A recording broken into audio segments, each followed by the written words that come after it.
Hi, everyone. Welcome to the Continuous Testing Meetup, the November edition. This will be almost the last one of 2000, what year is it? 21. Thank you for joining. We're very happy to have you all here. Today we have a great talk.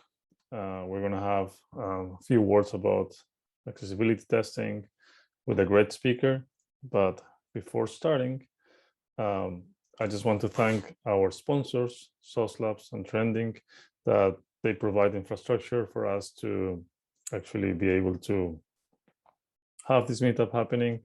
I also want to thank Aurelien and Severin, who are here today, and they are volunteer members of the community who help us to moderate the meetup, the questions, the answers. They help us to get speakers. They help us to drive the social media. So thanks to them, you're also here today. We also have great speakers and we have great content for you today. Before moving to the introduction of our main speaker today, I just want to remind you that we have a website called continuoustestingmeetup.com. And if you miss any of the events, don't worry about it, because all of them are recorded. And after 1-2 weeks, we process the video and then we upload it to this website. So if you missed the last talk, which was about like 5 or 6 weeks ago, growing a culture of quality with Simon, which was a very interesting one. Actually, the Q&A was quite long. So if you missed that one and you were looking for it, you can go to the website and then you will find all the contents, all the video over there. And feel free to share it with your colleagues or friends who might be interested in the topic. And without further ado, I would like to introduce Lavina today. She is wearing many roles. She's doing many roles, like she's working at her company, but she's also speaking, she's doing blogs. So I recently connected with her in LinkedIn and I just got to know her, but I have found out that she's doing a lot of things for testing and sharing a lot of knowledge. And she was also hosting one of the parts in the Test Bash conference from the Ministry of Testing. So she's doing a bit of everything. And I believe she's here today to share a lot of good content about accessibility. So I'm just gonna let you take it from here. Thank you for being here, Lavina, and all of you as well. So I'm gonna stop sharing my screen so you can take the stage now. Thank you. Thank you very much, Sauce Labs, for having me today. Welcome, everyone. Hope my presentation motivates you around how to bring accessibility into your teams. It has been a tricky one for me actually to bring it into my teams, but there are ways that I've tried, and I just wanted to share all of that with you. So I'll be sharing my screen, but I'll be turning off my camera because if not, you'll see two of me. So let's share my screen. Okay. Everyone can see my screen. If I can see some thumbs up. Awesome. Perfect. Okay, off I go. I'll just turn my camera off and mute and leave myself unmuted.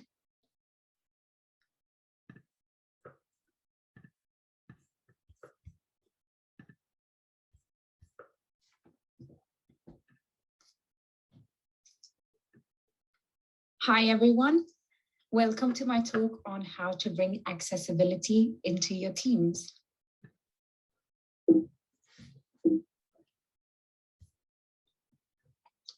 Before we start the session, I'd like to give some background information to you about myself.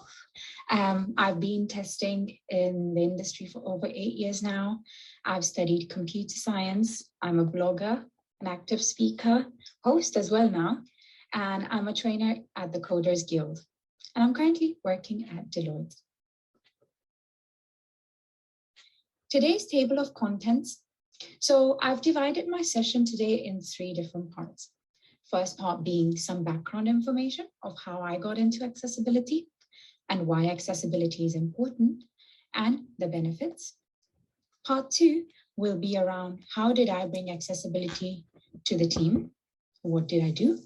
How to coach your teams? And part 3 would be around when to do accessibility and some tips for you to take away. Before we start the session, I really like this quote by Tim Berners-Lee. The power of the web is in its universality. Access by everyone, regardless of disability, is an essential aspect. So off we start from part 1, which is some background information. So did you know there are these numbers of disabled people around the world who are working? So I could find information around 4 continents. There was Australia, as you can see, 400,000 were disabled and working. India, 0.1 million.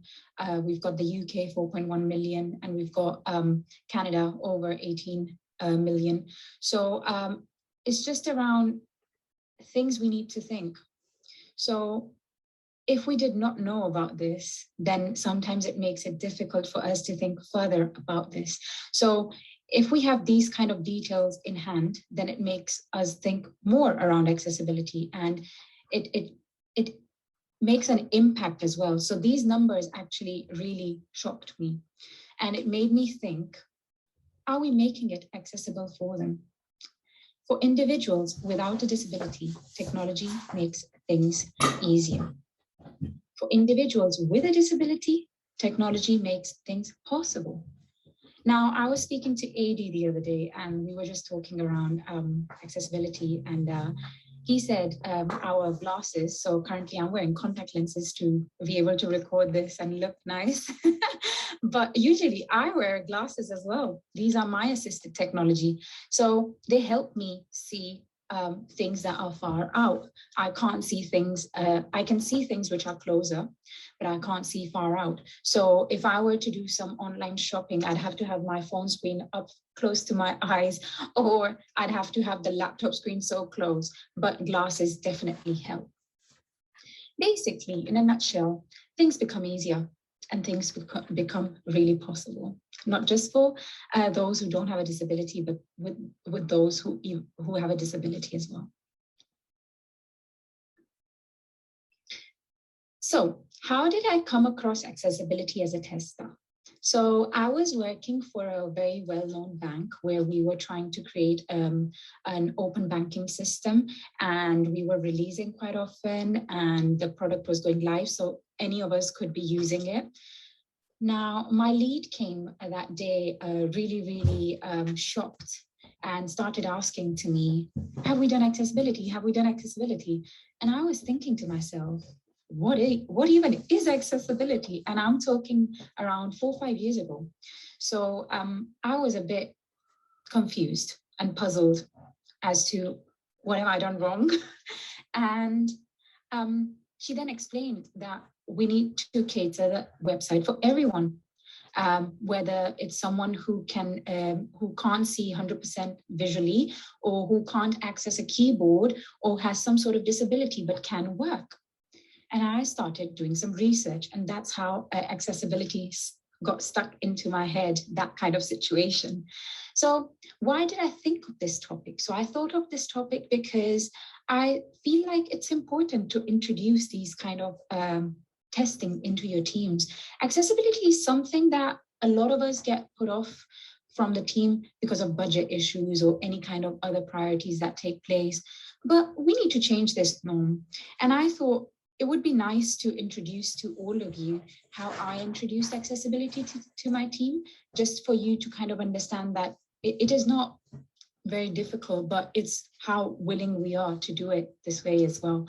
And it's really important. That's the main aspect of this talk. It's important to do this. And for those who are still new in testing or just learning around testing, are you aware of accessibility? Have you heard around this before?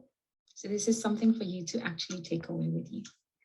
Some useful resources and advocates that I follow and who I look up to as well include some of the following names. So we've got Viv Richards, not the cricketer. We've got Adi Stokes. We've got Lisandra Armas Aguila, and we've got Suman Bala as well. So if you're interested into accessibility, feel free to connect with us, talk to us, or even add us on Twitter or LinkedIn and look at our blogs or any kind of materials that we have already out there. So why is accessibility important? So first of all, accessibility is more around building a community. It's a relationship you build with the community to make sure that everyone can access a product or an application. It is smart. Business-wise, if you take up on accessibility, it's a smart move. And we'll learn why it's smart. Innovation. It drives innovation because some firms that are not thinking around accessibility versus those that are thinking around accessibility, people will be more keen to try the application that is accessible and easier to use. Branding. It helps enhance your brand because you've picked up all the kind of possible things to reach out to all the community out there and make sure everyone is involved. It helps you extend your market research. You're not just researching on people who do not have disabilities and are working. It actually makes you think about them and see how I can enhance my product so that not just I can use it, but everyone else can use it as well. And legalities. It minimizes legal risk. Sometimes I tend to say, manage your legalities now before your legalities catch you later on. So in a way, it's a very smart kind of step for you to take. Some of the benefits of accessibility includes reaching a wider audience. Why wouldn't we reach a wider audience? It's important to. It increases usability. Obviously, more people will be using our application. It satisfies current and future legal requirements and ethics. So all those kind of dependencies are cut off and no one's chasing you. And improves maintainability and efficiency. I wanted to show you this video and then give you a talk about this first.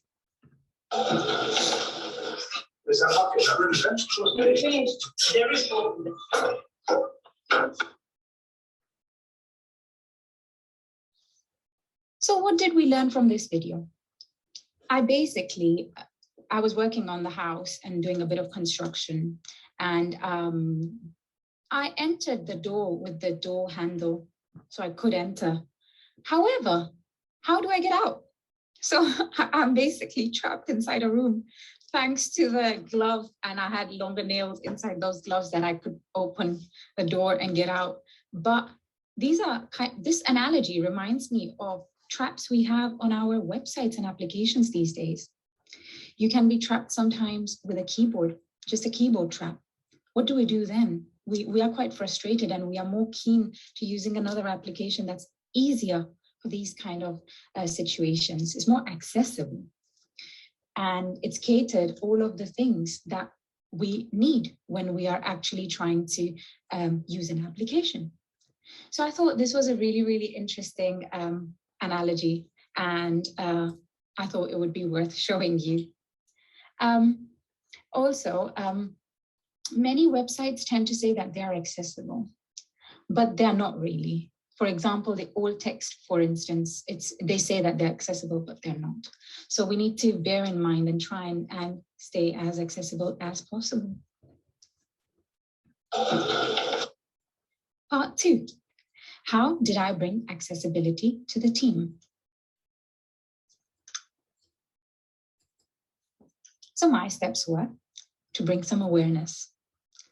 So I started chatting about accessibility in coffee rooms, just chatting to developers, delivery leads, and see what their thoughts are initially. Then I thought, let me put all the information that I have in my head and do some research and put it all into an informative slide. And make sure that I add all the important points that I want to kind of make. Communication. So this is something that is super, super important. Sometimes what we have in our head is not what we actually say when we are talking. So it's important that we try and convey the important message here. So I had to work on myself for what I want to convey. So make sure to convey the message right. And one thing that I learned actually from the Coders Guild communication session with Scott a few weeks ago was the greatest problem with communication is the illusion that it has been accomplished. So how do we know we have kind of delivered the right message or not? So we have to try and give the information so that we can leave this information to digest with all the individuals who are present there. So have all your important points ready and don't try to derail into other things or other tangents. Speak to individuals and teams. So I approached the head of technology first to see what he thinks. And I showed him my slides and he was quite keen around this. Then I showed my slides to the UX team and then I finally presented it to my entire team. It helped me also do further research as to if this is my application and I'm doing a little bit of research on it, I'm doing a bit of exploratory testing with the main aim being accessibility.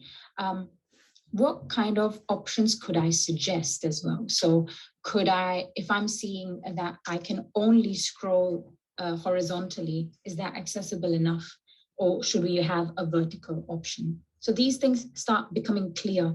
The color combinations, for example, as well, those are important. Are we using the right contrasts? So there's a really good website called Components AI, which are really good with themes. So you can actually research on there. It's called components.ai.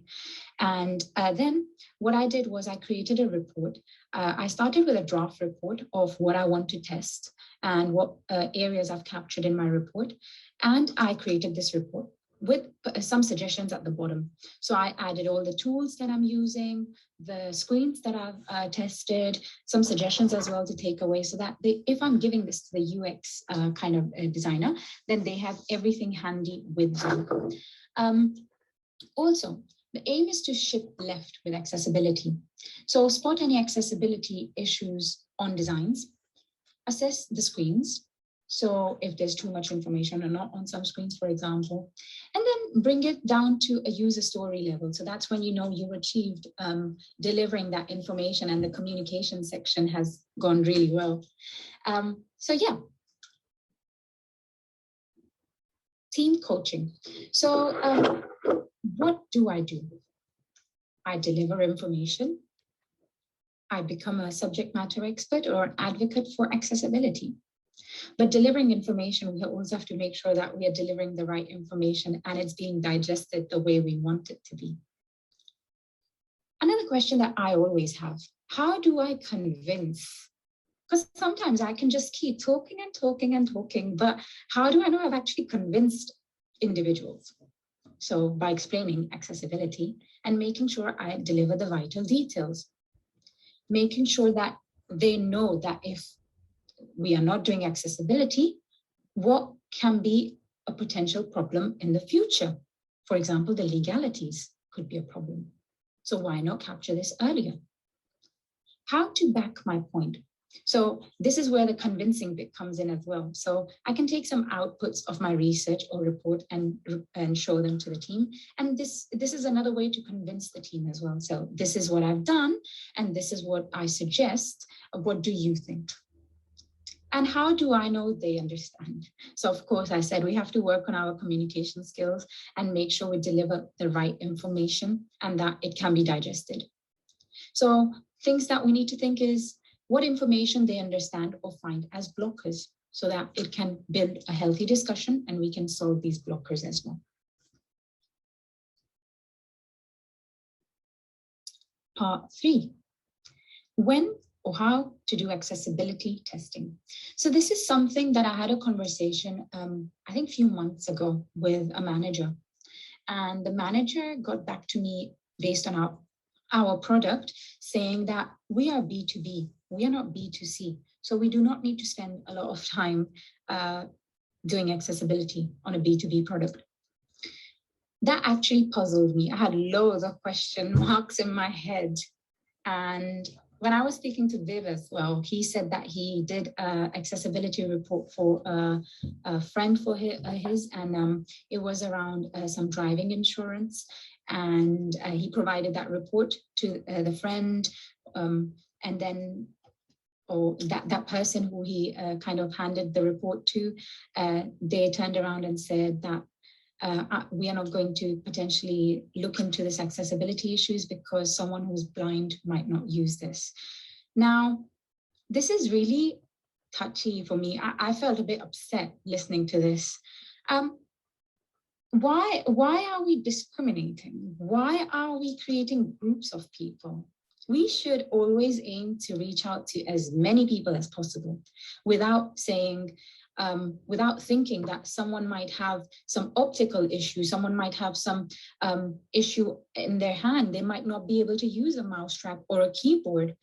They might just be dependent on screen readers, but they can deliver their work as well at the same time. So why do we think like that? This is a thing for you to take home and think. Why is it like that? Why can't we change this kind of thought process? Why can't we upgrade and reach everyone? Also,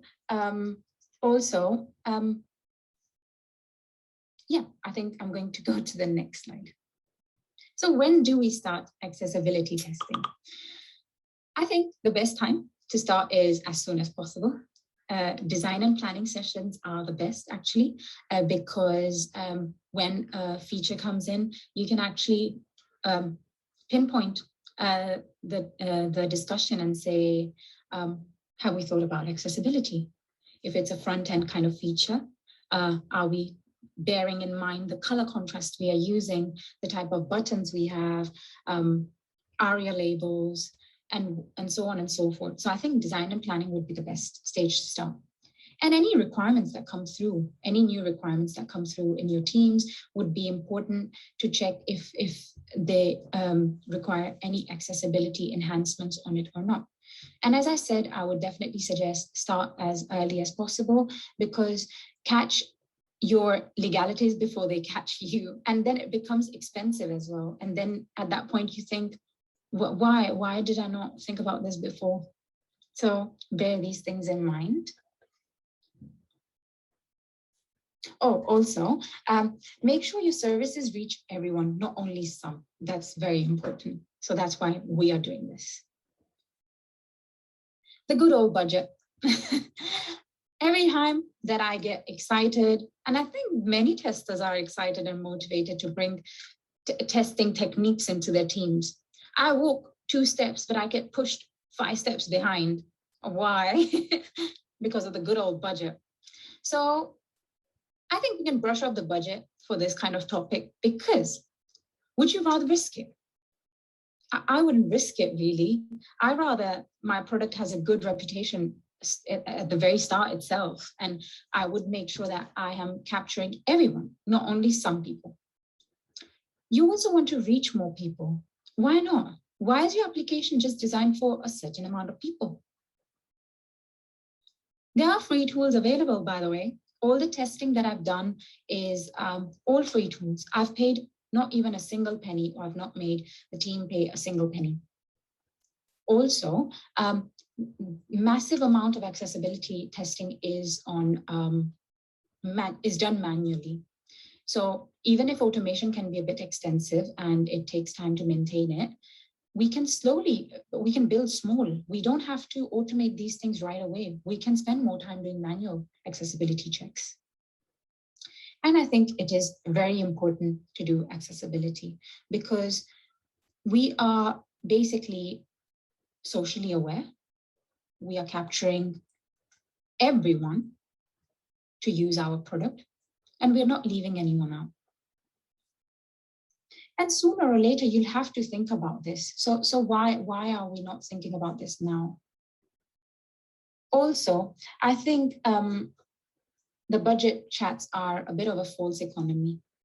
The cost of not doing it will be more later rather than doing it now. So I think it's important we start thinking like this rather than get put off by budget talks.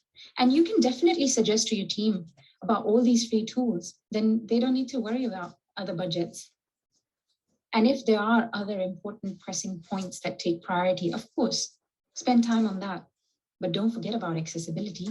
You've basically put a seed into your team. Let it grow, let the flower come out. So make sure that accessibility is there. Make sure it's part of your test strategy. So a question of what to include actually in my accessibility report. What kind of report should I have? I basically had a very basic report that I started writing on a Word document. You can even add it onto a wiki page. It's your choice. You can have it as simple or as fancy as possible. It's all up to you. So in my report, I mentioned the areas I would concentrate on when reporting this accessibility on the application I'm testing. The results, I would share the results of what my tools suggested, if we are good accessibility-wise or we are lacking in some areas. And then some suggestions, if possible, provide with some suggestions that you think would help the team. Sometimes with the UX designers, a little bit of like discussion or some sort of suggestions help build a bit better of a report with them as well. So I think it's nice not just to report things, but also to suggest that, have you thought about this? What if we change a horizontal scrolling to a vertical scrolling? It would be much more better and more accessible, and give the reasoning behind it and some sort of pointers of why. So these things actually help designers, your team, because they get a better understanding. And at the same time, you've done some research too, so you are gaining some knowledge as well as a tester. Other things that I would definitely suggest for you to add into your report is like a checklist. So I'm going to go over this checklist and yeah, some things for you to think about as well. So my checklist is a bit long, but I will try and be a bit speedy. What conformance level are you working towards?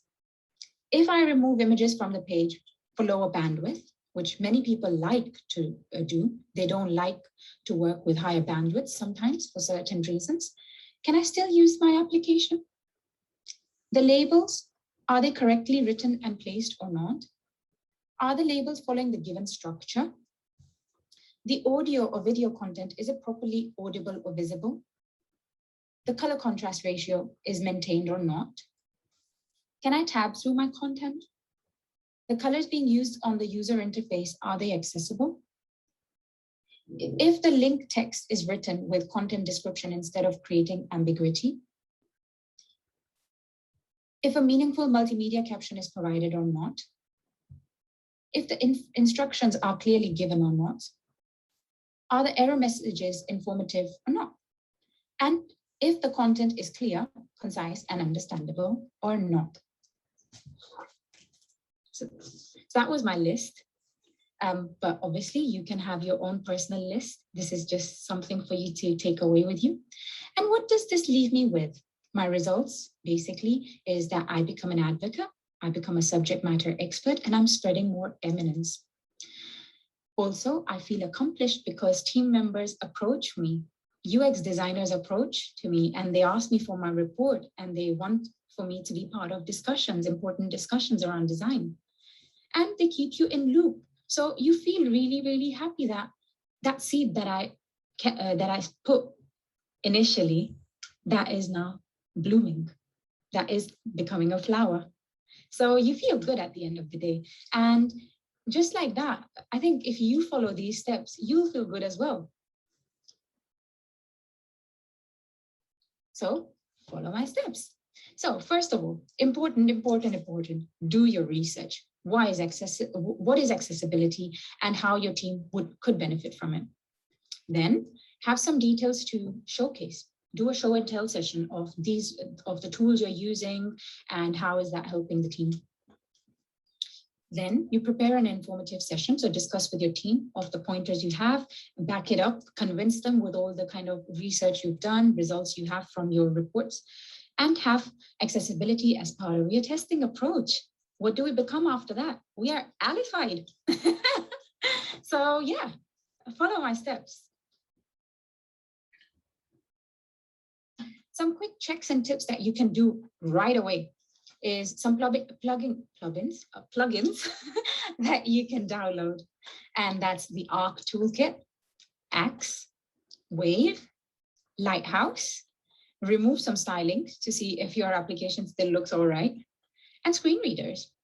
You can always also try to do some throttling to check how your application behaves in a lower bandwidth rather than a higher bandwidth area. You can add emulation to check around blurred vision, how your application would look for someone who has a blurred vision, or Tritanotopia. You can check these kind of things. And also a very easy check is to use your developer tools on any kind of colors on your screen and check if the standards are met in terms of the color, contrast ratio and the single A, double A, or triple A standards of your project. So you need to first understand what standards you're following and check on the application if these standards are fulfilled or not. So these are some freebies we have out there. So why are we thinking about spending a lot of more money? So we can tell them, we can tell our team members, we have free tools. We don't need to worry a lot around budget if they're thinking that we might have to buy certain applications to do this kind of testing. So 4 principles of accessible content. I love this image a lot. So is it perceivable? Can I perceive it? Is it operable? Can I really use it? If I have an injured arm, for example. Is it understandable? Can I grasp it? Can I understand it or not? Is it easy? The help tooltips, are they helping me or are they making me stuck on this application? And is it robust enough? Can I really access it anywhere? So it's important to think of these kind of things. And if we take all 4, then again, we are alified. Another really interesting video. This is from Gavin. I think me and Adi were speaking earlier this week, and he suggested, Gavin mentioned something at, I think it was Test Bash Manchester, can't remember, but he suggested something, and I'm going to tell you what after you watch this little quick video.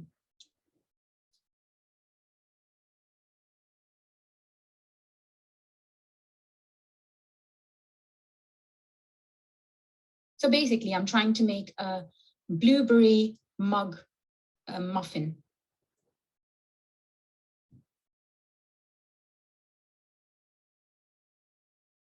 Okay, so my muffin is ready, but why am I adding the blueberries at the end? Why didn't I add them initially?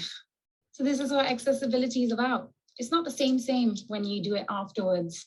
So think and plan early, then no need to worry. I think that kind of rhymes as well. So yeah, that was that. So a little summary for you for today's session. Understand accessibility. I showed you how to introduce this to your respective teams, how to convince them. Things that you can do. Things you can do your research, you can do your reports, you can have results, you can give suggestions, you can obviously put a seed in and make sure it grows. And some useful tips and tools that I just suggested earlier for you to take away. So thank you very, very much. I hope you liked my session. I hope you took a lot of this important information, and I look forward to hearing from you. And then at the end, how did you bring accessibility to your teams? So thank you very, very much. Feel free to add me on LinkedIn or Twitter, and we can have further discussions. And don't forget, also add the advocates that I had mentioned earlier in this session. So you have Adi Stokes, you've got Viv Richards, you've got Suman Bala, and Lisandra Aramas Aguila. Thank you. Bye-bye.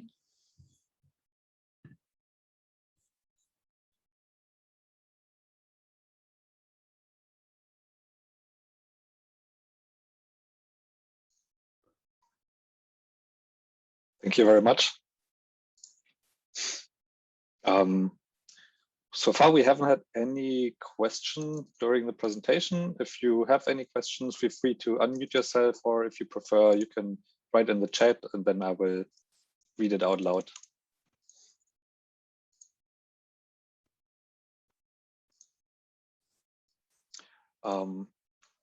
Until then, I have a question. You mentioned horizontal scrolling.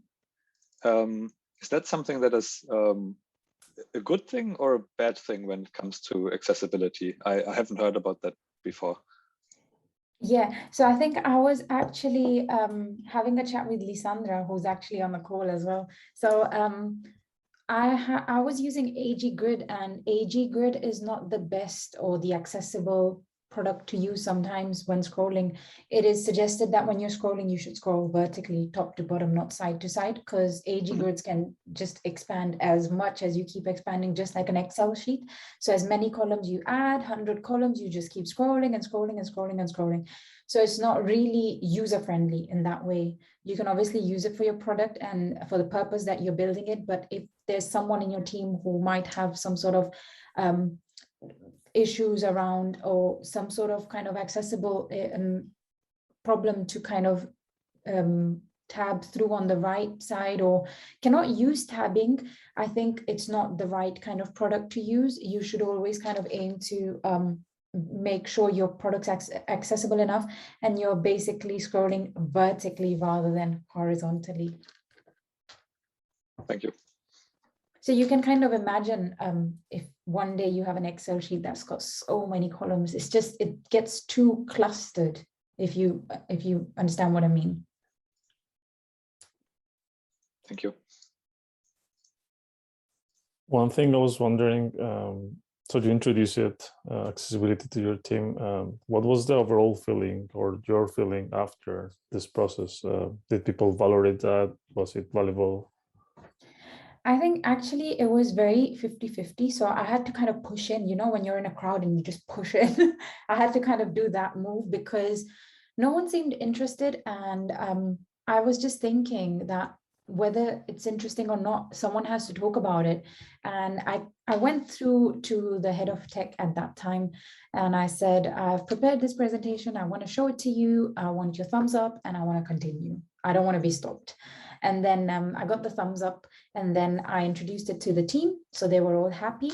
And then I went and I did a report and I showed it to the team and they were a bit shocked that we are not really accessible at all. So then we started bringing tickets in to the planning session, into our boards. And that's where I started feeling much better and happier that finally someone like, you know, because of a thumbs up from the head of tech, I could kind of move it through.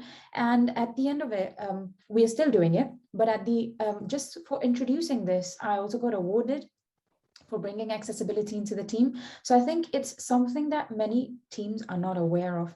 And us as testers, we are motivated, so we should motivate around these topics as well as much as possible. Because as I said, it's all around your branding, around your product, around your reputation. And you rather want people stuck on your product rather than be like, oh, I'm stuck here, I'm gonna go use a competitor product. You don't want that. So it's best if you kind of stick to accessibility as well. And as I said, there's free tools. Why worry about budget as well? So yeah, that's what I've got to give away from that. Thank you. Any other one who has a question? Maybe I was going to say it in German. I don't know why. Not very accessible. I think there's a question. Accessible language. I think there's a question from Lisandra, actually. Shall I read it out? You can, or maybe if you want to unmute yourself, Lisandra. Seb, you want to go for it, or? Lisandra, do you want to unmute yourself?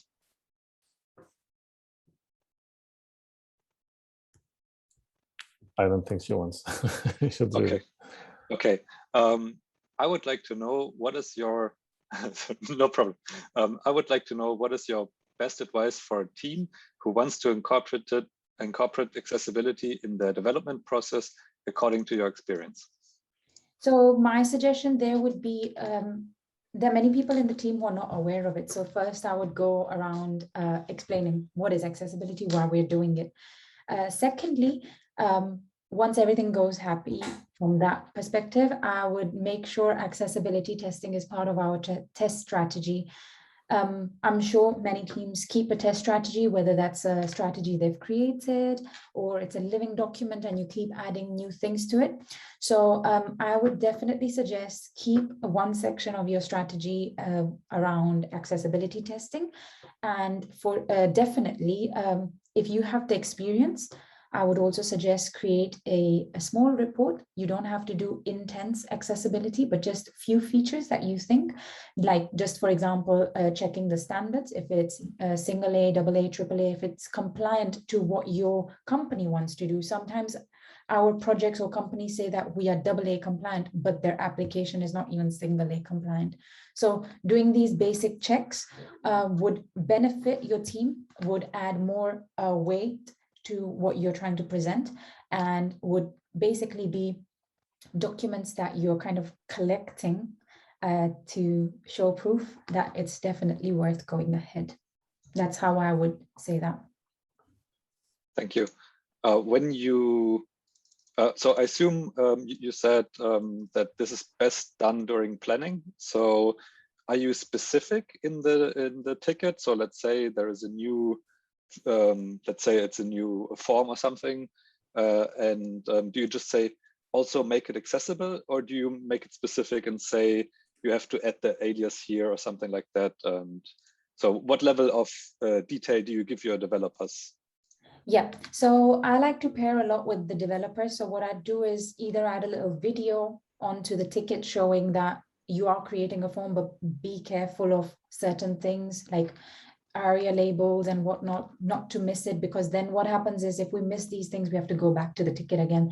So I would put as much as information possible, unless the developer is already aware and can do that final check themselves. So I tend to add as much information so that it serves as a guide to the developer working on it.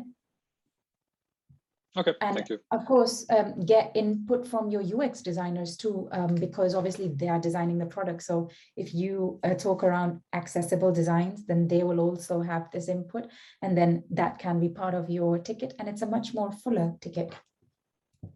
Thank you. Oh, also on the other hand, during acceptance, is this then just also done by you, or is it just part of the review or something like that?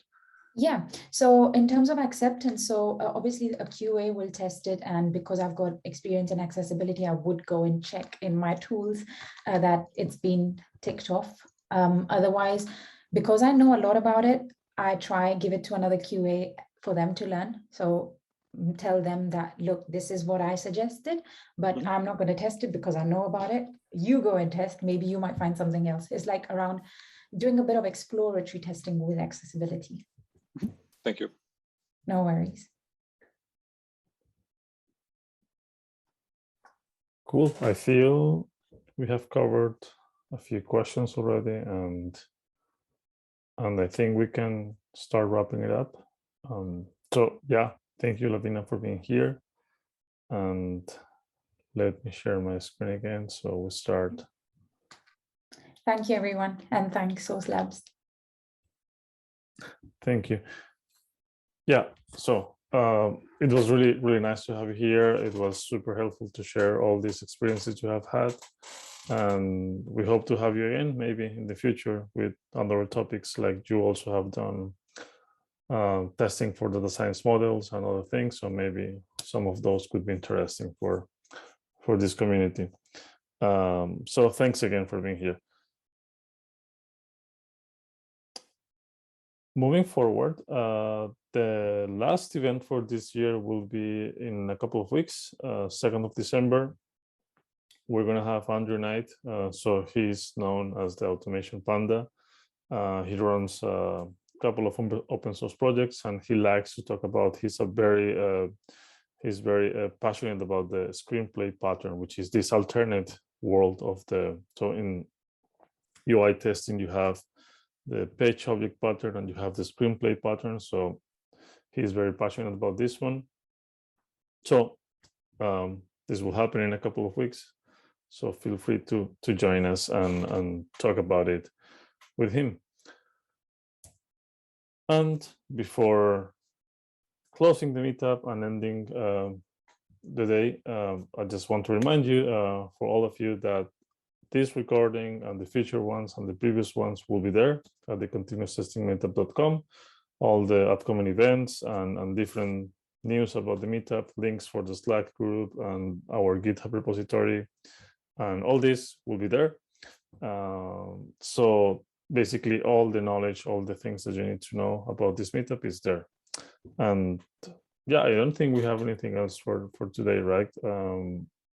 For example, also from Suman Bala, who was just recommended, there's also a talk from her recorded on there. True. Yeah, we had her, I don't know, what was that, like 3-4 months ago, and she also. Oh, I think it's already like over half a year. The time flies currently. Yeah. Okay. Yeah, staying at home, times goes fast. Okay. Well, thank you everyone for being here. Thank you, Aurélien. Thank you, Serene. Thank you, Lavina, and all of you for being here. Lisandra, Petros, all of you. Thank you very much, and hope to see you in the next one. Bye.